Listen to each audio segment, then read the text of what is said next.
Welcome to another edition of Hey, listen, InvolvedDad and a friend of the court with Sean Hart and Tony McDowell. Hey, Tone, what's good with you, man?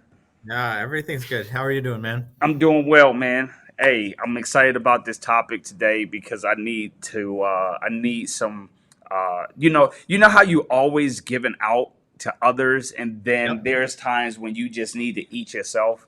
And Yep. so I'm really excited about this because I'm hungry. I need to eat.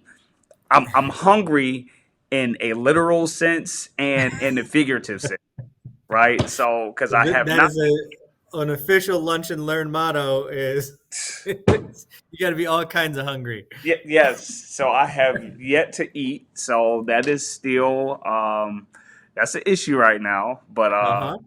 yeah, but it is what it is, man. So I'm quite sure you ate. You mean, let me guess, you had like a tuna. You had tuna today. Tuna. Turkey. I had Ah, turkey. man, I started to say tuna. I started to say turkey, Yeah. man.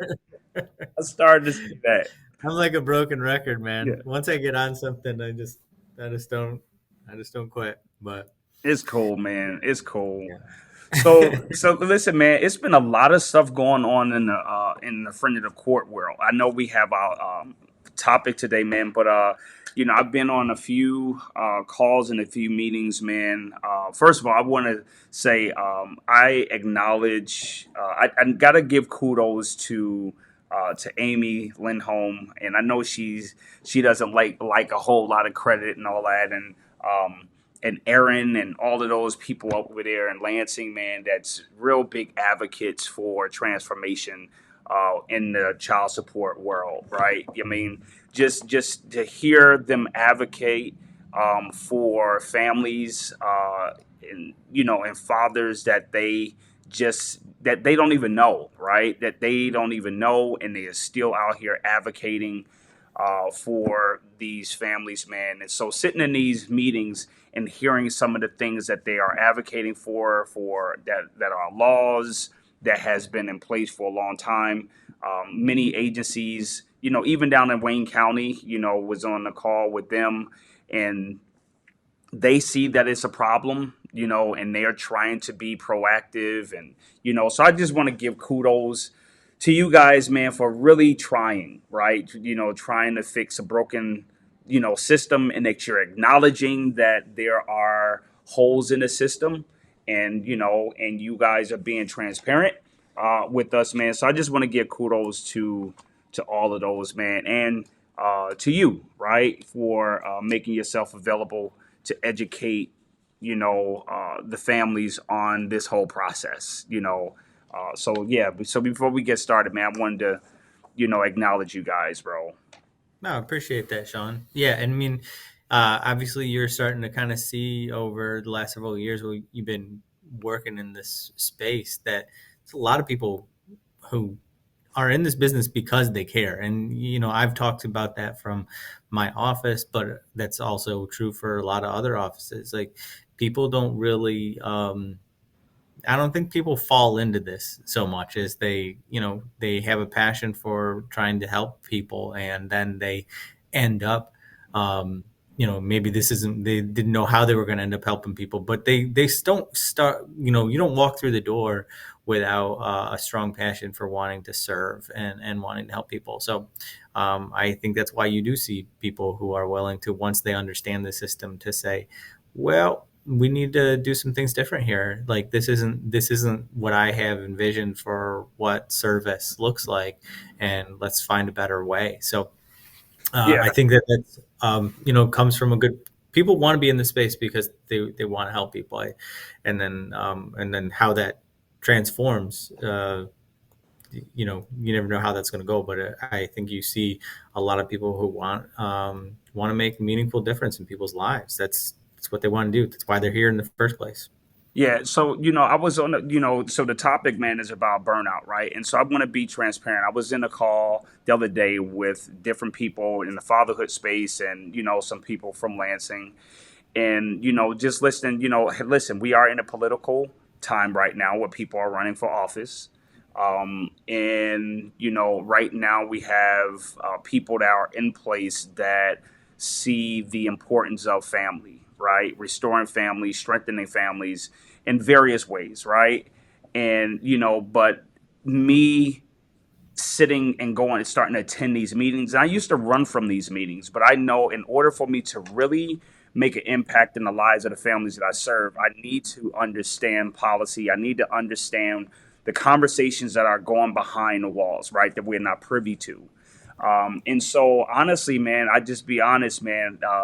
I was a little discouraged, almost like feeling overwhelmed the last time I was in a meeting because a lot of times, man, we look at these laws and what's in place that although you and some of your colleagues may want transformation or change, keeping it 100, man, a lot of times it gets to it's a political thing where those who are in a position to write policy and who oversee stuff, it stops at them, right? And so if I don't know how to navigate this space, because my thing was, man, is that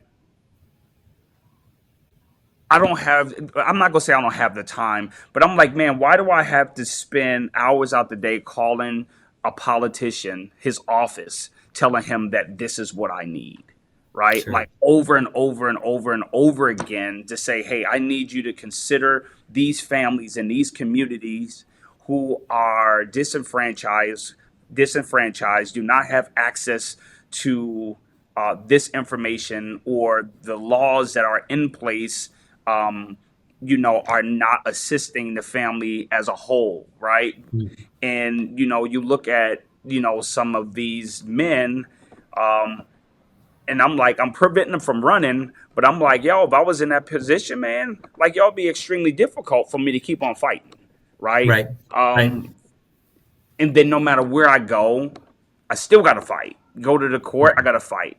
And so now you as a politician, it's like, yo, I'm low on your totem pole because you made an allegiance with this person. You signed this bill, I signed your bill. So as me as a direct service provider, I'm like, man, how much impact am I really making, right? When some of the laws are fighting against some of the work that I'm doing.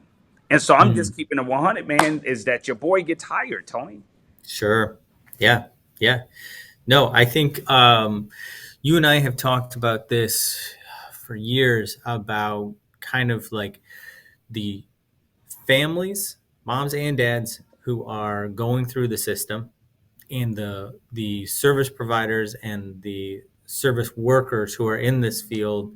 A lot of times they're going through a very similar experience.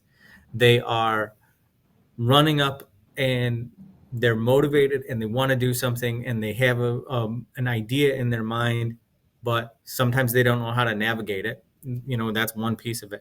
But once you even figure out how to navigate it, you are going to hit a brick wall. You are going to hit a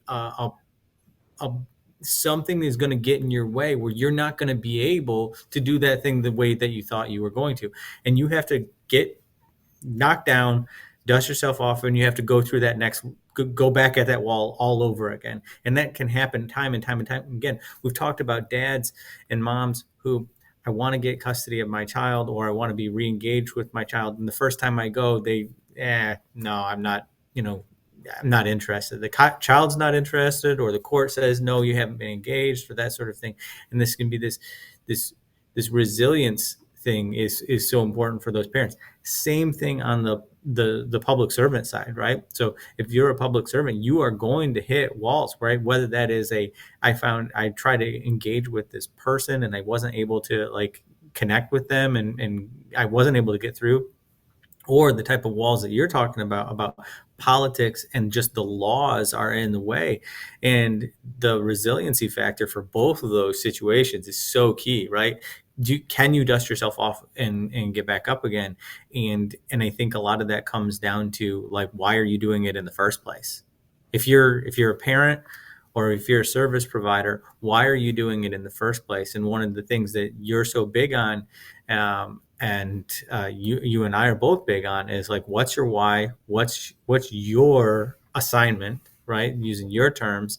And if you don't know that, then you're done. You know, Hmm. that first time Hmm. you get knocked down, you're not getting back up again. So that's the thing, is like, why are you doing this in the first place? Right. And if you remember that every time you get knocked down, at least when you're dusting yourself off, picking yourself back up again, you can think about that. And I do think that that is a big part of like preventing that burnout, is remembering why you're doing it in the first place. If you are doing it to help somebody, you can kind of remember that as you're dusting yourself off before you go and try to go through that brick wall again. But if you're doing it because you want fame and fortune, mm, it's going to be hard. It's going to Yeah. be hard to go back through that wall again. But so my question to you, Tone, is like, when we look at the system, right? And you use the word resilient. And so I guess over time, I guess I don't really know if I like that word anymore, especially as it Sure. relates to living in Flint, right? Sure. Because especially during the water crisis, all you will hear is, oh, Flint, they are resilient people. They are resilient people. But my thing Hmm. is, bro, if for you to be resilient, that means you had to constantly go through various trials and tribulations um, in order to become resilient. You had to go through a whole bunch of stuff to become resilient. So my thing is, it becomes the expectation that I have to always struggle. I have to always strive just to Right. live a normal life. Like, why does resiliency have to be associated with a particular people group, or you know a, a, a certain sect of society, right? And so when I look at some of these fathers that I serve, a lot of them are burnt out, right? When it comes to working with the system, and um, trying to navigate that space with their moms, with the child's mom. And so, and when I'm saying the system, let's be more specific, right? When I Hmm. say the system, I don't just want to say the system as a whole, because it's not everybody. So my thing is, honestly, where the biggest change needs to take place, where we can change the system, is in the laws, right? It's in the laws and those who have the biggest influence. And so, not asking you for specifics, because I understand the hat that you wear, but in general, like, what can parents do to make their voice be heard, to get people that are in those positions to make change to even listen to them? Where do they go to get Sure. their voice heard, right? So, not Sure. asking you strategy, but more so like, where do they go to get their voice heard? Because many of them don't know how to get their voice heard. Their bullhorn is only in their direct circle, and those in Hmm. their direct circle doesn't have influence. Yeah. Yeah. So, I think step one is education. You have to know what law you're trying to change, right? So the first step is to get an understanding of where to go, because I can't say, oh, you need to go to your local state representative, or you need to go to your congressperson or whoever, because it depends on the law. What thing are you trying to change, right? A lot of family law is state law, okay? But not everything that you and I have talked about things that people want to have changed, is state law. Some of Mm. it, as you know, about how there's federal funding for the child support program, well, that's federal law. So if you've got problems with the way that's being done, then you need to be talking to somebody at the federal level. So first things first is to have an understanding of what the issue is that you're trying to actually solve. What's the law that exists in particular? Be very specific. What's the law that exists? You and I have talked to dads for countless years, and one of the things that comes up all the time is, like joint custody. or something along those lines, Yeah. or the 50-50 situation comes up. And that's something that a lot of people talk about. And I'm not going to get into the merits of whether that's good or bad or not. That's not the point of this. The point is that a lot of times then when we dig deeper and we talk to the dads about what they're actually talking about, they're not talking about that at all, right? They're talking about paternity establishment law being something that they have a problem with. That when they signed the affidavit of parentage says that it default custody goes default to mom. Well, that was the real issue that they had, not the so much the 50-50 thing. It was really that, like, I can't believe that that's the default, or other And you questions mean and related. you mean default, like if something happens where they don't get along or whatever the case, then automatically, boom, this is the default. Is that what you're saying? Right. So, Okay. yeah, yeah. So like one on the affidavit of parentage, when that's signed at a lot of times it's signed at the hospital, it says, this is a form to make dad the legal father of this child. Name will be put on the birth certificate, all of that sort of stuff. You're waiving the right to DNA testing, and also mom default has custody of the minor child until further order of a court or something along those lines, right? And so a lot of the dads that you and I are talking to, they might be talking about, well, custody law needs to be changed. And then when I explain, well, the way the custody law works is that you don't really want to make it too easy for custody to be switching back from one parent to the next. So they make it a high threshold so that a kid's life isn't constantly getting interrupted, because every time, Johnny gets a C, then he's got to switch and go live with the other parent. And that's not in the best interest of kids too. And when you kind of talk about it in that way, they go, oh yeah, that makes sense. Like, yeah, I wouldn't want my kid like ripped from my household for they got a bad grade, or they got a tardy at school or whatever. If you could do it for any time, then parents who are want to fight, they'd be in court all the time, right? And so when you explain that, you go, that makes sense. But this still really bothered me, that just automatically, okay, well, now we're talking about a different thing. Now you want to be really specific about what you're going and asking for, because if you go and ask for a change as it relates to one thing, well, that may be huge, and there might be a lot of good reasons why that law exists. But the more specific and the more knowledgeable you are about that, whatever thing your concern is, then the better you're going to know who to go talk to, the better you're going to know about like what you're going to be able to ask for and what you should be asking for as a change, because you're going to be more specific with those criticisms. And that, I think, makes a big difference. Is I find a lot of times people are like, it's broken.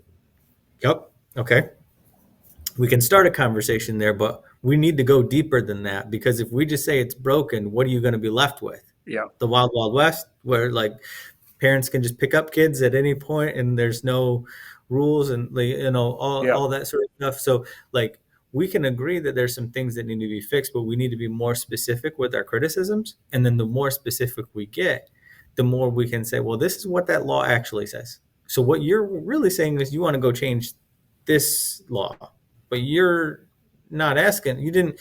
And if that's the case, then you got to go talk to this person. If you Yeah. want to change this law, then you got to go talk to that person. It's not always the same person who's going to be responsible for both things.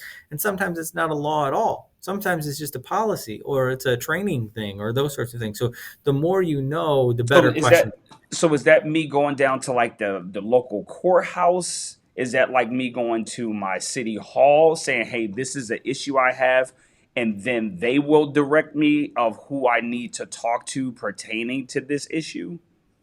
Yes. So, I mean, there's a lot of places that you can find this sort of information. So, a great starting point as you're trying to understand an area of the law is michiganlegalselfhelp.org, I believe is the website. We've talked about this before. Great place to go for you to be able to get like a basic understanding of a lot of different things. There's a whole big section on family law in there, and it's a great place for you to kind of get a starting point for you to be able to ask questions. Then you're going to be able to go and say, okay, well, now I have like a basic understanding of this. So now I can either research this law a little bit more on my own. Maybe I contact an attorney to get a better understanding of this particular issue. You know, a lot of times there are dads groups like yours who have resources and connection to people in the legal community who can answer these things with a little bit more detail, those sorts of things. But that's kind of a first start. You could certainly, if you're depending on what your local government structure is, like in Genesee County, if you were to say some contacted a county commissioner on a friend of the court issue, they would reach out to me and say, like, why does this way? Tell me a little bit more about it. What's the story behind this? And I wouldn't be able to get into specifics, but I would be able to kind of say, well, this is generally how that piece works, right? So there's often there's going to be a conduit to resources, but yeah, some of this you got to research yourself, and I know that's a hard thing to do. I don't take that lightly, but we are talking about the legal system, Yeah, right? So, I yeah, mean, at the end of the day, like, some of this is the law. You got to kind of like get a little bit more knowledge about it. But then once you have it, and we've done this with dad's groups for last 6 years. I'll talk to them. I won't give them specifics, but they'll ask generalized questions, and then they walk away with a better understanding of the things that they're frustrated about, and like those things, how they can advocate for change in those areas. yeah. So I think this is really important, right? Because what happens is if I'm trying to prevent, like we're talking about burnout, but as it relates to this topic, right? So Mm-hmm. me as a father or someone trying to get access or going through this issue, I'm gonna get burned out, and burnout Yeah. is different for everybody. And Yeah. so one of the things what I like what you're saying is like, listen, you need to get information, you need to become educated.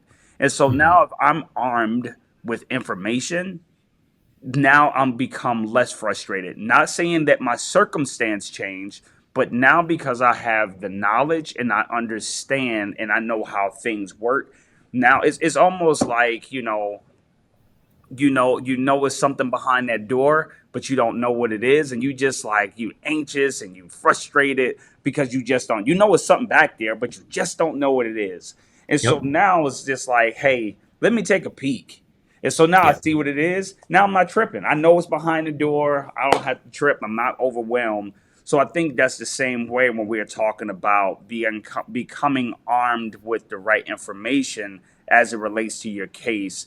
And we do have to become better, right? And just because it's difficult, doesn't give us permission to avoid it, right? And what Yep. I'm talking about is making ourselves become more armed with information surrounding the legal system, right? Mm-hmm. And the process, because it's difficult and because it's all of those fine prints, we just avoid it. Mm-hmm. Like, it is what it is. But, I think that's where we have to honestly begin, is that's what we have to do. We have to redefine fine print, even though it Yep. takes longer, but that's where the gold is. And once we become more educated and more informed, that will prevent burnout, right? It Yeah. will prevent burnout. And I just want to move. Go ahead. You're just gonna say something. Yeah. So, two things. We're talking about burnout as it relates to kind of navigating this stuff, and I think what we're kind of saying is you have to have the tools. Whether that burnout is I do this work and it's hard work and it burns me out, or I'm navigating the system and it burns me out because I just can't get anywhere. Either way, you need tools. Yeah. You need the tools to be able to help you get through these difficult situations, right? Yep. You don't go on a hike and just go, I'm going to just start like walking in the desert and like climb a mountain. I'm just going to do it in my tennis shoes. Like, you pack stuff, you pack water, you pack a Unless backpack, unless you got. unless you me, and then you find out when you're out there like I needed some more equipment. Uh-huh. And that's when you turn to your wife and you go, "Did you pack two water bottles? Who Yeah. packed two? You knew I wasn't going to bring the stuff or I needed, or right?" what Yeah. or what size shoe do you wear? What size? But Yeah, yeah, so it's all about, before you go into something, you have to prepare yourself for it a little bit, and whatever that looks like, depending when you're navigating the court system, navigating the law, navigating the legislature, what you're navigating doesn't really, it's kind of irrelevant. The point is, do you have the tools? Have you done the preparation on the yeah, front end for it? And then another place for resource, just yesterday, FOC handbook video on YouTube and on Facebook from our office was posted. We have a new FOC handbook. It uses QR codes. It'll take you to websites. It'll take you to videos that we have on topics that are in the FOC Okay. handbook. So it will cover all sorts of stuff. And we just released it. It's brand new, and it's hopefully going to make it so, like, hey, I don't understand what this little paragraph is. Well, look, I'm going to pull up my phone, QR code. That's going to take me to a video on Friend of the Court's YouTube, and it is going to explain it further. So we have Make like, sure when this is over, I don't have the ability now. I don't know how to do it, but when it's over, if you can put that in the chat, yep, so that way people can go and navigate to that space, man. So yeah, yep, that's really good information, man. Really good information. So before we get out of here, man, anything besides what you just shared of letting the people know that they need multiple tools, right? You know, they right, need information, they need multiple tools to prevent, regardless of what side of the fence you are on, if you are providing direct services or if you are receiving services. Is there anything else that you would want to drive home for the listeners as it relates to burnout, you know, outside of this on a personal matter, right? And they yeah. just dealing with life as a whole. Any suggestions you have to my listeners, man, on, hey, this is something that I know it works, and here, try this out. Yeah, so I mean, for me, and I think you made a really good point about like this like resilience thing and this perseverance thing, and like that it's become this sort of like a word we describe for people who are going through a difficult time. But so the word I much prefer is grit. And I do think that like there's a great book out there by Angela Duckworth called Grit, and it really goes into kind of some very specific details. She also has a TED Talk, so it's also really useful. But one of the things that I found that was really helpful for me for just kind of understanding that like passion and perseverance, it's a combination of both. It's not just, oh, I can go through hard things. It's I care enough, and I can go and I can push through hard things. Now that helps me. If I'm having a hard time, if I've hit a wall, just like the walls you're describing, and I'm frustrated, and I sometimes need to step back and look at the big picture, see where I've come from to where I am now, but also remember why I'm doing it in the first place. And if usually when I'm feeling the most frustrated, I've forgotten why I did this in the first place, Yep, why I'm doing this. I saw something on social media, or I saw something, I was looking at somebody else's lane using your terms, yep, and I got distracted. yep. And it's the moment, those are the moments when you know you're going to struggle the most. But when you can remember what your why is, what your passion is, what your lane is, then you kind of go back to that and recenter yourself. I find it much easier than when I'm getting distracted by stuff other people got going on. I love it, man. How about you? Hey, So you got you know, my thing is, man, you know, honestly, you know, my biggest thing that helps me prevent burnout, bro, is that I stay in that lane and I don't get out. I put everything through a sifter, and it has to connect directly back to fatherhood and family. I don't care if it's my speaking engagements, if it's new business opportunities, or whatever the case. How can I connect it to families? And if I mm-hmm. can't, then I have to strongly consider walking away, Yep. right? Yep. You mean, do I have the bandwidth or the support, even though it's a great opportunity, but it's just not a great opportunity for me? And Right. so, although right now I'm a little overwhelmed, like we were just talking about it, but Mhm. it's being overwhelmed in the space that I'm called to work in. It's Right. everything directly related to what I'm working on, and that's Right. just becoming better at what I do. Right, Right. coming up with a better system. So, Right. so yeah, that's what mine is, man, and that's where I'm Yep. at. That's my story. I'm sticking to it, brother, and I'm not deviating. So Yep. yeah, man. So Yeah. listen, man, it was beautiful as always, man. I love these lunch and learns. I mean, I didn't get my lunch yet. About to go get my lunch as soon as we get off of Take care here. of yourself. But I That's got to did be on the learn. list too. You got to Yes, take care of yourself. yes. So Tone, again, appreciate you, man. I love having Involved Dad sit down and be able to partner and collaborate with Genesee County Friend of the Court with Tony McDowell, man. It's always a pleasure, and we will see our people in 2 weeks, man. Sounds good. Thank you.